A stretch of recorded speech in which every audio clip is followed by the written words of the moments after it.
বিশেষ করে আমরা দেখবেন শ্রীমদ্ ভাগবতমের সপ্তম স্কন্ধের 11 অধ্যায় 25 নম্বর শ্লোক, সতী নারীদের কি কি গুণ থাকা উচিত সেই বিষয়ে। নারীদের কয়েকটা মহান গুণ কেন আমি বলছি, আর সীতামাতার একটু ভুলের জন্য কত দুঃখ পেতে হলো। চাণক্য বলছেন, দাম্পত্য কলহ নাস্তি যত্রশ্রী স্বয়ং আগত। যদি কখনো পতি এবং পত্নীর মধ্যে ঝগড়া না হয়, কলহ না হয়, অবশ্যই লক্ষ্মী স্বয়ং সেই গৃহে আর নিজেই আগমন করেন। তৃতীয়ত, শ্রীমদ্ ভাগবতমের সপ্তম স্কন্ধের 11 অধ্যায়ের 25 নম্বর শ্লোকে স্বয়ং পরীক্ষিত মহারাজ এবং নারদমুনির সঙ্গে আলোচনা হচ্ছেন এবং নারদমুনি পরীক্ষিত মহারাজকে শোনাচ্ছেন নারীদের কি কি মহান গুণ থাকা উচিত।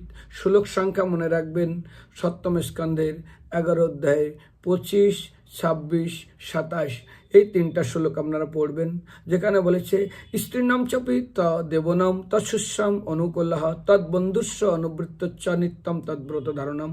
পতির সেবা করা 2, সর্বদা পতির প্রতি অনুকূল থাকা 3, পতির আত্মীয় স্বজনদের এবং বন্ধু বান্ধবদের প্রতি সমানভাবে অনুকূল থাকা, পতির ব্রত পালন করা, এই 4টা নিয়ম বলছেন। দ্বিতীয়ত, আমাদের 26 এবং 27 নম্বর শ্লোকে একের পর এক নারদ মুনি পরীক্ষিত মহারাজকে শোনাচ্ছেন কি কি নিয়ম পালন করা উচিত। প্রথমে বলছেন, পতির প্রসন্নতার জন্য সুন্দর বসন এবং স্বর্ণ অলঙ্কারে সজ্জিত হওয়া উচিত, সবসময় পরিষ্কার এবং আকর্ষণীয় বস্ত্র পরিধান করা উচিত, সম্মার্জন এবং অনুলোপের দ্বারা গৃহকে সর্বদা পরিষ্কার রাখা উচিত, তার গৃহস্থগুলির সমস্ত উপকরণগুলি সুন্দরভাবে সাজিয়ে রাখা উচিত। 5, ধূপ এবং ফুলের দ্বারা গৃহকে সুবাসিত রাখা উচিত। 6, সর্বদা পতির বাসনা পূরণের ইচ্ছা করা উচিত, প্রস্তুত থাকা উচিত। বিনীত এবং সত্যনিষ্ঠ ইন্দ্রগুলোকে দমন করা উচিত।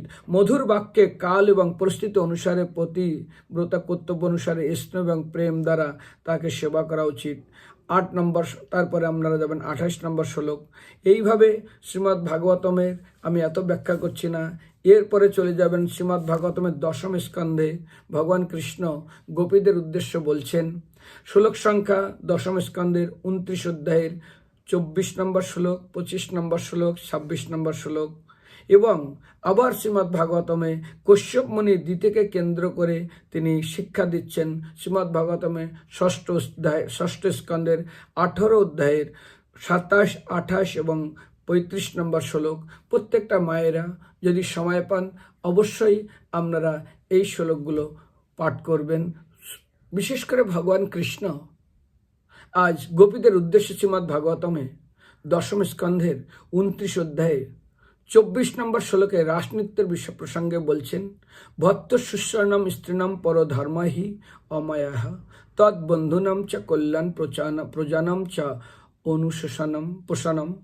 নারীর 1 নম্বর, নারীর পরম ধর্ম ঐকান্তিকভাবে নিষ্ঠার সাথে বিরক্তি ভাবের মনোভাব না পোষণ করে স্বামীর সেবা করা। 2, স্বামীর পরিবারের সদস্যদের প্রতি সুব্যবহার করা। 3, তার সন্তানদের পালন করা।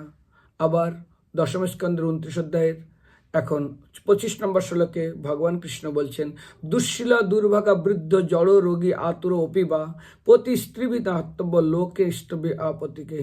যে সমস্ত নারী পরজন্মের সদ্গতি লাভ করতে চান তাদের কর্তব্য, এমনকি স্বামী যদি ভাগ্যহীন, দরিদ্র, বয়োবৃদ্ধ, বুদ্ধিহীন, ব্যাধিগ্রস্ত, ধনহীন থাকে তাকে কখনো ত্যাগ করা উচিত নয়।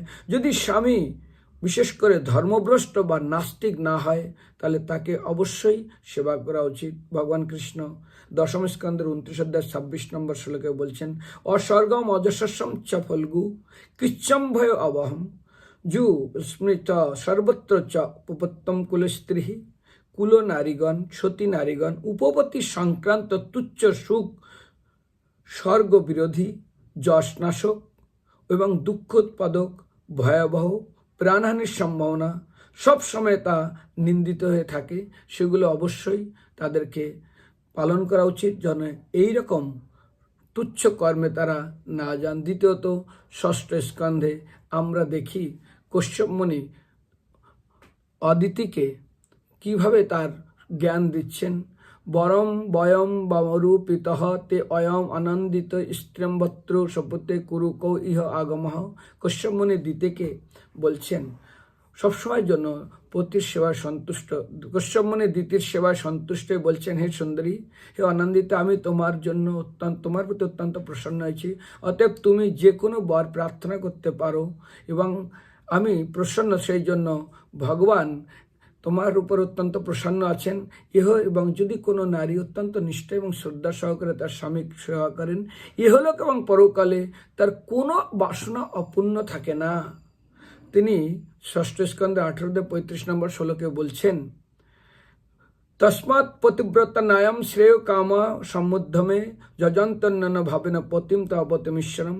যদি কেউ সুন্দরভাবে ভগবান তার কোনো সতী নারী তার আস্তিক অর্থাৎ ধার্মিক পতিকে নিষ্ঠা সহকারে সেবা করেন, সেই সেবা স্বয়ং ভগবানই গ্রহণ করেন, অর্থাৎ সেই সেবা স্বয়ং ভগবানেরই সেবা বলে ভগবান গ্রহণ করেন। বিশেষ করে ষষ্ঠ স্কন্ধে 27-28 শ্লোকে বলছেন, আজ কশ্যপমুনি, স্ত্রীদের মনোহার আচরণ দ্বারা পতিদের প্রসন্নতা বিধান করা উচিত।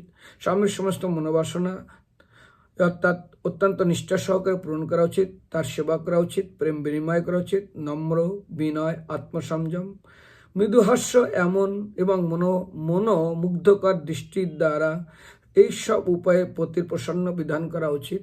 তো সেই জন্য বলবো, আমরা যারা আধ্যাত্মিক লাইনে প্রবেশ করেছি, এই যে ভগবান কৃষ্ণ, নারদ মুনি এবং কশ্যপমুনি শিক্ষা দিচ্ছেন, যদি আমরা পালন করি, কৃষ্ণ সন্তুষ্ট হবেন এবং ভগবান তাতে সন্তুষ্ট হবেন, আমরা অবশ্যই ভগবানের ধাম প্রাপ্ত হব। হ্যাঁ, মনে রাখবেন, লেখা আছে অপতিত, অর্থাৎ স্বামী যদি নাস্তিক এবং সে যদি পাপিষ্ট না হয়, এবং অপতিত অর্থাৎ যদি সে ভগবানের ভক্তির বিরুদ্ধ কিছু আচরণ না করে, তাদের অনুকূলে থাকা উচিত, তাদের সেবা করা উচিত। হরে কৃষ্ণ, দণ্ডবত প্রণাম।